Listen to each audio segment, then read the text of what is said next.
The next matter on the amended agenda is Resolution 52-10. I move passage of Resolution 52-10. Is there a second? Second.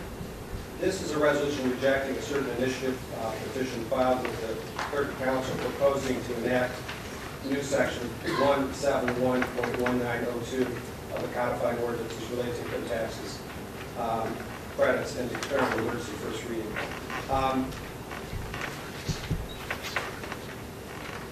As I indicated before, I thought it was appropriate that we deal with this at this time, since there's only a 40-day window to deal with it for. Our acting law director has indicated that it's unconstitutional in terms that it conflicts with the charter and other laws. I wanted to bring it out as quickly as possible. In fact, I'm a little disappointed that we didn't receive an opinion before today, but I can't change the past. One thing that we can do is that if council wants an extra couple days to talk to Mr. Hunt regarding this matter and to get more information, I would be more than happy to agree to have a special meeting of council, for example, on Wednesday of this week. That would give us a few extra days to discuss it. We certainly have that leeway to do that. So I'm going to leave it up to council as to what to do. I did want to introduce it because I think it's appropriate that council deal directly with issues rather than just let the time lapse and handle it in that manner. I do want to mention one thing. I've talked to Mr. Hunt, and I am of the opinion that his opinion is correct. We have an obligation to follow the law, whether or not we agree with the proponents of the initiative petition or whether we agree with people that disagree with it. I mean, our personal opinions, we have to set aside in this particular matter and look what the law says. We are elected to uphold the law, and that's our job and duty, not only as council people, but also as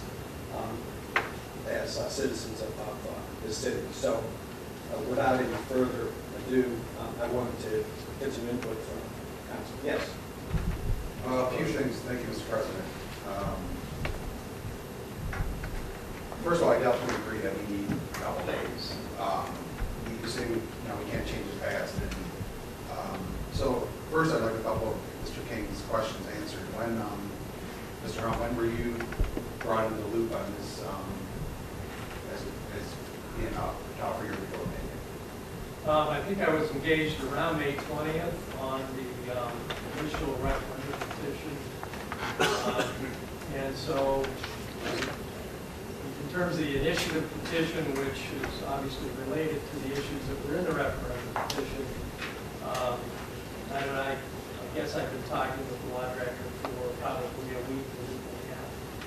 Is that when you knew he wasn't going to be here tonight? I did not know that until I think early last week.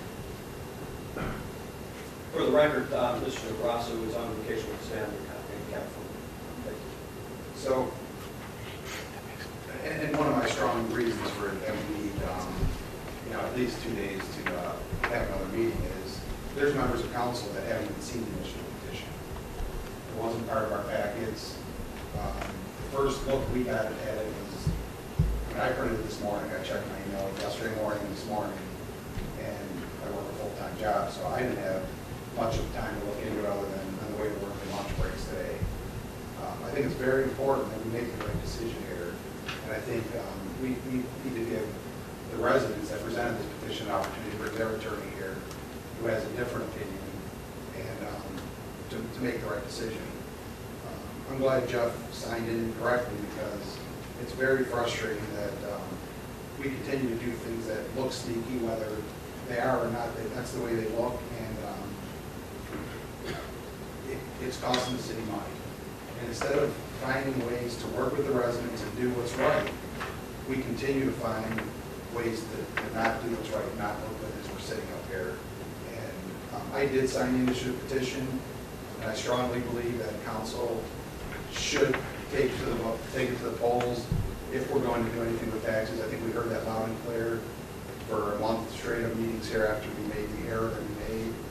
There's not one resident that I've spoken to since, via email, via phone calls, and via CM in the city that doesn't want to be involved when it comes to tax rate increases or taking back the credit.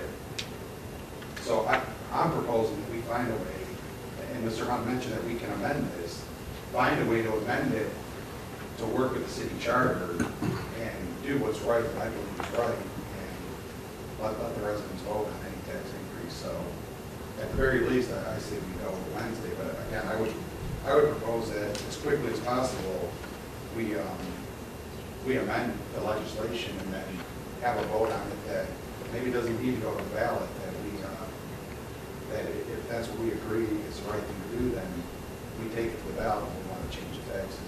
And again, we got to do things better, because we continue to sit up here and not do things right. Nobody has the answers why we just got it on Sunday afternoon. And I can give you the answer to that. I asked for it. I think it was a good idea.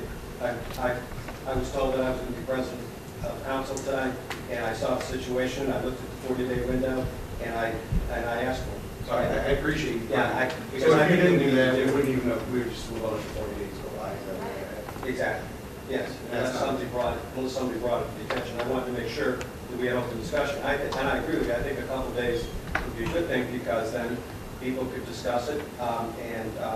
You know, in the law, there's always two sides to a story, and I have no problems at all listening to, you know, or having Mr. Hunt even talk directly to their attorney regarding his position. And there's no reason why they can do that. We don't have to have a meeting to do that. They can do that, and sometimes people overlook things. And their attorney may have overlooked something, our attorney may have overlooked something, but there's no reason not to go at it in a conciliatory fashion. Very much, Yeah. Mr. Acting President.